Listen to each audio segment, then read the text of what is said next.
চীন এমন এক বিশাল নতুন বিমানবাহী রণতরী উন্মোচন করেছে যা বিশ্বজুড়ে সামরিক ক্ষেত্রে আলোড়ন তুলেছে। এটি শুধু আরেকটি সাধারণ যুদ্ধজাহাজ নয়, এটি এক শক্তিশালী বার্তা যা দেখায় যে চীন আর শুধু অনুসরণকারী নয়, খেলার নিয়মই বদলে দিতে প্রস্তুত। এই রণতরীটি এতটাই উন্নত যে পেন্টাগনের কর্মকর্তারাও এর ওপর গভীর নজর রাখছেন। তাহলে এই যুদ্ধজাহাজটিকে নিয়ে কেন এত আলোচনা?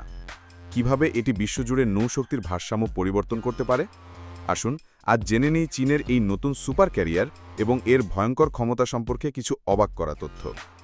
আপনি কি জানেন, জাহাজের সংখ্যার দিক থেকে চীনের নৌবাহিনী ইতোমধ্যেই বিশ্বের বৃহত্তম, কিন্তু এমন একটি ক্ষেত্র ছিল যেখানে তারা সর্বদা মার্কিন যুক্তরাষ্ট্র পেছনে ছিল, আর তা হল বিমানবাহী রণতরীর শক্তি।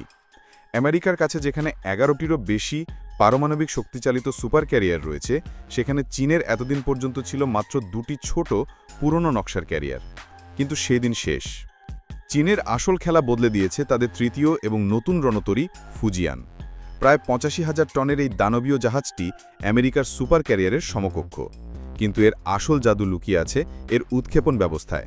এর নাম ইলেকট্রোম্যাগনেটিক ক্যাটাপল্ট। ভাবুন তো, স্কি জাম্পের ঢাল বেয়ে ওঠার বদলে শক্তিশালী চুম্বক দিয়ে বিমানকে ধাক্কা মেরে শূন্যে ছুড়ে দেওয়া হচ্ছে। এর ফলে বিমানগুলো অনেক বেশি অস্ত্র এবং জ্বালানি নিয়ে উঠতে পারে, যা তাদের যুদ্ধের ক্ষমতা বহুগুণে বাড়িয়ে দেয়। ফুজিয়ানের সবচেয়ে বড় শক্তির হল এর বিমান বহর, আর সেই বহরের মুকুট হল শেনিয়াং জে-35। এটি চীনের 5ম প্রজন্মের স্টেলথ ফাইটার, যা বিশেষভাবে বিমানবাহী রণতরীর জন্য তৈরি। এর বিশেষ ডিজাইন এবং র্যাডার শোষণকারী পদার্থ এটিকে শত্রুর র্যাডারে প্রায় অদৃশ্য করে তোলে।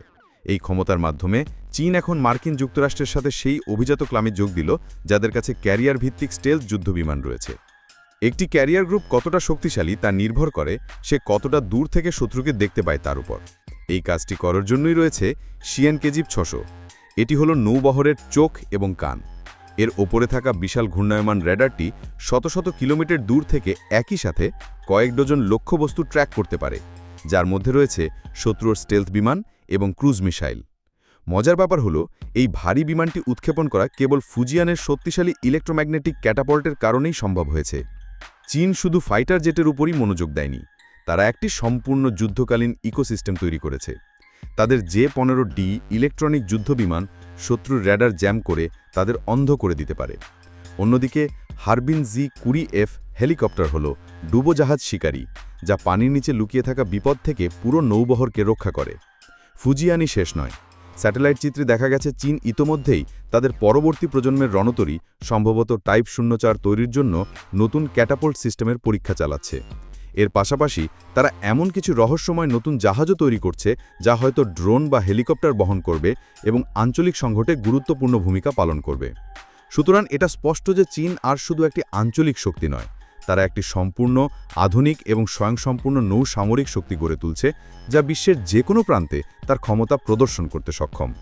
ফুজিয়ান এবং এর নতুন বিমানবহর নৌশক্তিতে এক মৌলিক পরিবর্তনের ইঙ্গিত দিচ্ছে। সমুদ্রের বুকে ক্ষমতার ভারসাম্য বদলাচ্ছে এবং এক নতুন আরও জটিল অধ্যায়ের সূচনা হচ্ছে।